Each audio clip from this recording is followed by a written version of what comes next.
Welcome to Mediocre Gaming, and today we're playing Destiny 2. Well, good morning, good afternoon, good evening, and salutations today.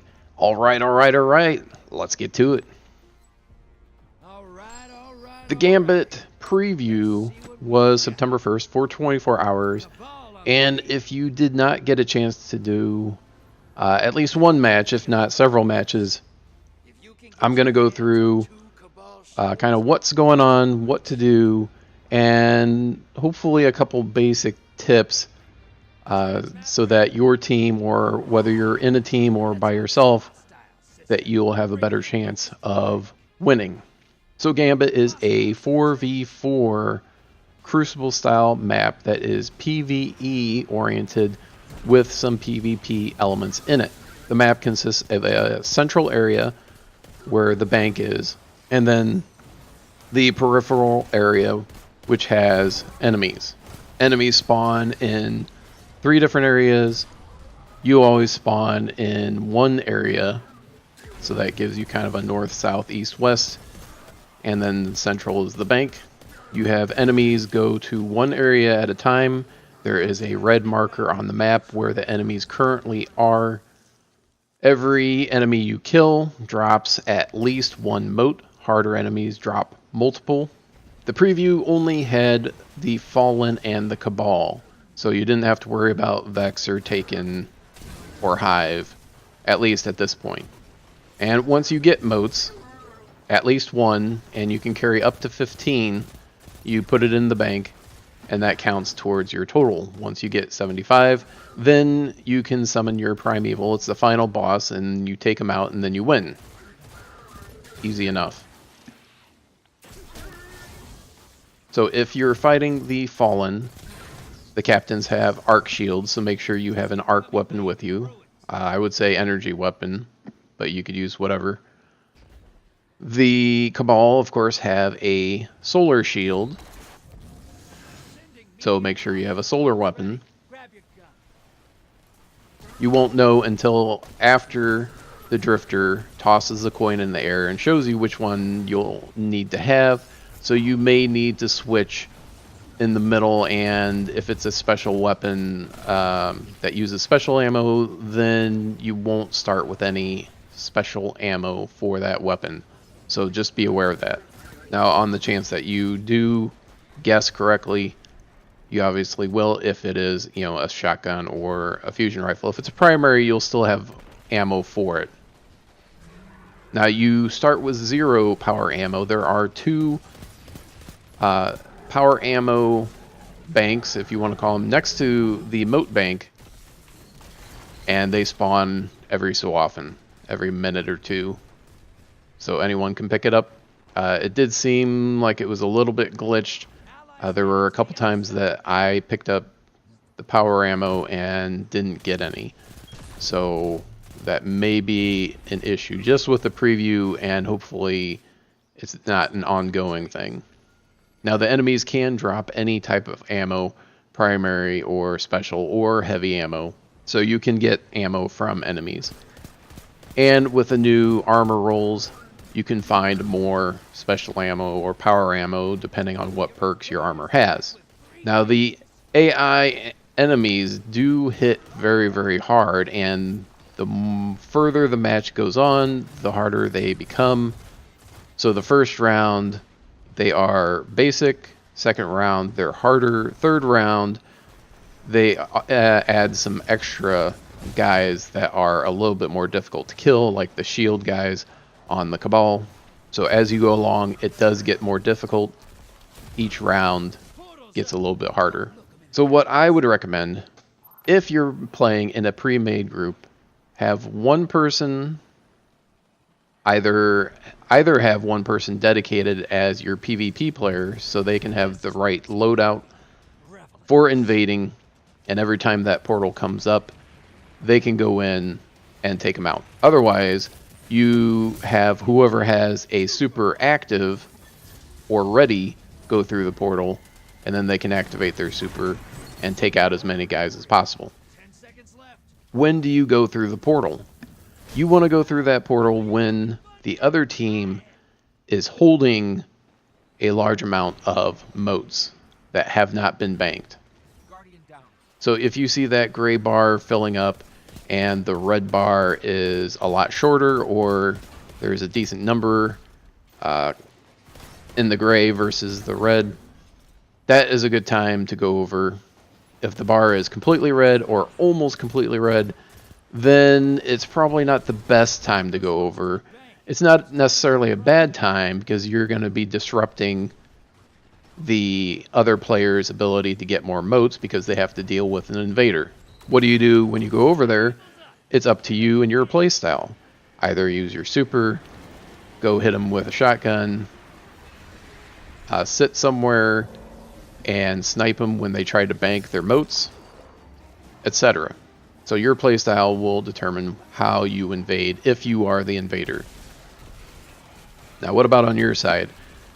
When you are playing on your side, you should, if you're in a pre-made group again, have 2 people that attack the AI from the bank location, and then they also can take out the blockers when they show up, and 2 people that get in close. So 2 people get in close, they grab motes. 2 people in the central location, they take care of enemies from far away, so scout rifle, sniper rifle, and then they take care of the blockers that show up.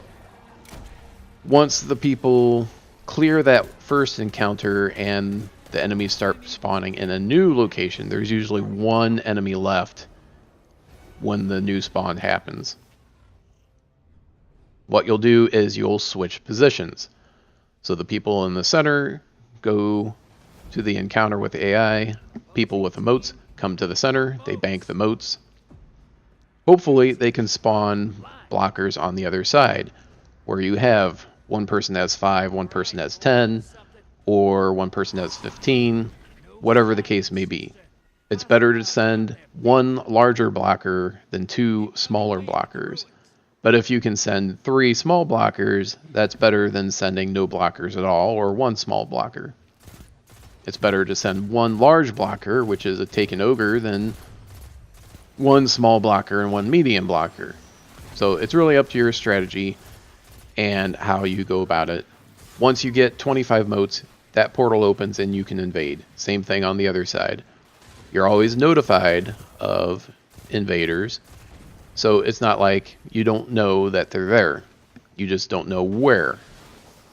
Now, when they show up on the field, if they're visible anywhere, they will show up as red.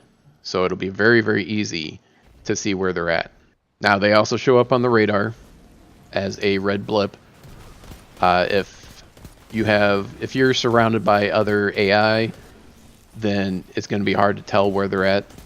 Now, the priority, of course, is people that have motes. So if you have a member on your team that has a large amount of motes, 5 or 10 or 15, you're going to want to protect that one person. And if you're set up the way I had recommended, where you have 2 people in the center and 2 people on the periphery, then you should be able to at least have 2 people protecting that have no motes to lose.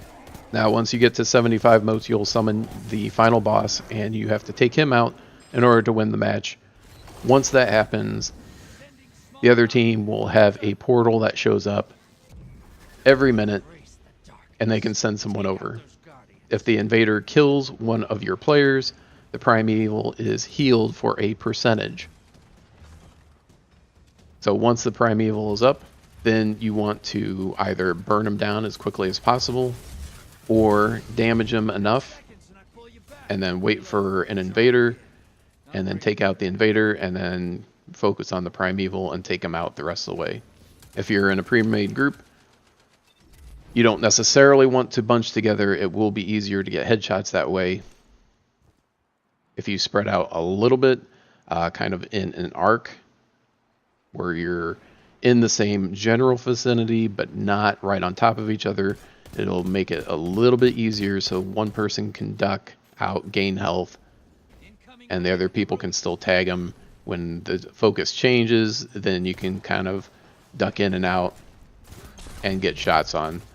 When there's an invader, you're going to want to make sure that you're at full health and take the invader out as quickly as possible, and then go back to your primeval. Alright, now what if you were playing Gambit by yourself? It's much more difficult because it's harder to come up with a team strategy when you're not really part of a team. Although it is better to be by yourself in a random group that works together than in a group, pre-made group that does not. So if you are by yourself, you have to observe how the other players are playing. If you have 2 people already or 3 people going over to the encounter with the AI, maybe hang back in the middle, shoot from afar, because if all 4 people are getting motes, you could very well end up with one person with 5 motes and everyone else with less. It's not ideal. You want to be sending blockers over regularly. So hang out in the middle, take out the guys from afar. If a blocker shows up, take care of the blocker. Once the encounter is finished and a new one is spawning, run over to the new encounter, because obviously you're going to be the closest person to it. Start taking guys out. Get motes. Once you get 5 or 10 motes, come back. And it really depends on the other players. You have to be more observant as to what the other players are doing versus already knowing what everyone is going to do in a match. Same thing when the portal comes up. I know there's a lot of people that, you know, they want to be the hero and they want to go over and they want to take the guys out. And that is okay as long as they're decent at it. If not, not so much. Well, I hope you enjoyed this video.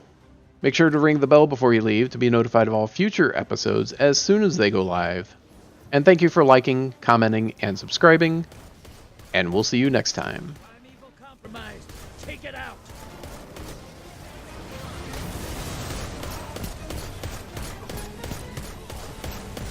Guardian down.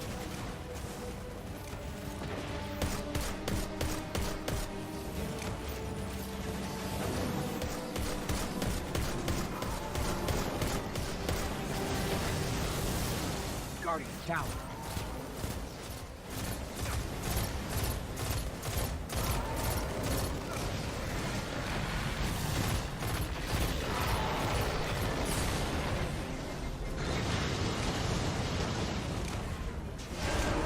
Vader inbound. Hunt.